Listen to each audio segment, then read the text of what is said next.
ఉమ్మడి మెదక్ జిల్లాలో ఈరోజు ప్రధాన వార్తలు ఈ విధంగా ఉన్నాయి. సిద్దిపేట జిల్లాలో మరోసారి వర్షం రైతులను నిండా ముంచింది. ముఖ్యంగా అటు గజ్వేల్ నియోజకవర్గంలోని పలు ప్రాంతాల్లో, ఇక హుస్నాబాద్లో భారీ వర్షం నమోదైంది. హుస్నాబాద్లో కురిసిన భారీ వర్షానికి హుస్నాబాద్ మార్కెట్ యార్డ్లో ఉన్నటువంటి ధాన్యమంతా తడిసిముద్దైంది. అట్లాగే హుస్నాబాద్ మండలంలోని పలు గ్రామాల్లో ఐకేపీ కేంద్రాల్లో అమ్మకం కోసం రైతులు తెచ్చినటువంటి ధాన్యమంతా తడిసిముద్దైన నేపథ్యంలో రైతులంతా కన్నీరు మున్నీరుగా విలిపిస్తున్నటువంటి పరిస్థితి. సాయంత్రం అకస్మాత్తుగా కురిసిన ఈ వర్షం వల్ల మార్కెట్ యార్డ్లో ఉన్నటువంటి ధాన్యమంతా తడిసిపోయింది. భారీ ఈదురుగాలులకు ధాన్యంపై కప్పినటువంటి టార్పాలిన్ కవర్లు కూడా ఎగిరిపోయినటువంటి నేపథ్యంలో ఈ వర్షానికి ధాన్యమంతా తడిసిపోయిన నేపథ్యంలో రైతులంతా కూడా ఒక్కసారిగా కన్నీరు మున్నీరై విలపిస్తున్నటువంటి పరిస్థితి నెలకొంది.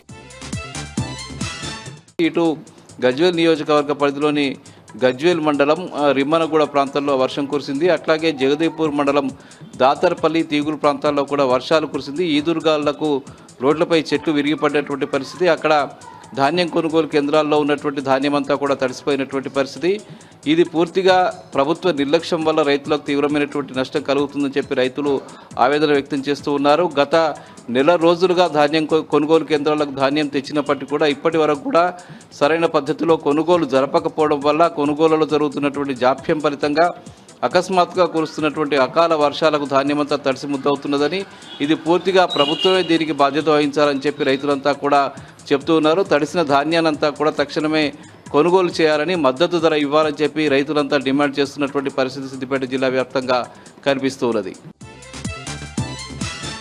ఇక చిన్నశంకరంపేట మండలం గవ్వలపల్లిలో ధాన్యం కొనుగోలు కేంద్రాన్ని జిల్లా కలెక్టర్ ఆకస్మికంగా తనిఖీ చేశారు. అక్కడ ధాన్యం కొనుగోలు కేంద్రాల్లో జరుగుతున్నటువంటి కొనుగోలు పరిస్థితిని ఆయన సమీక్షించారు. ధాన్యాన్ని సక్రమంగా కొనుగోలు చేయాలని చెప్పి ఆయన ఈ సందర్భంగా అక్కడ ఉన్నటువంటి ఐకేపీ కేంద్రాల నిర్వాహకులకు చెప్పడం జరిగింది.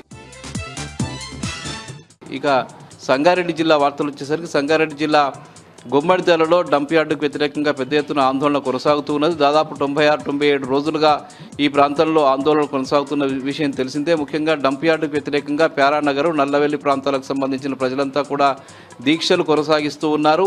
ఎట్టి పరిస్థితుల్లో కూడా అక్కడ డంప్ యార్డు ఏర్పాటు చేయవద్దని చెప్పి వాళ్ళు డిమాండ్ చేస్తున్నారు. ప్రభుత్వం మొండి వైఖరితో చేసే ప్రభుత్వాన్ని కూడా దిగ్బంధం చేస్తామని చెప్పి ఆ ప్రాంతానికి సంబంధించిన ప్రజలంతా కూడా చెప్తున్న విషయం కనిపిస్తూ ఉన్నది.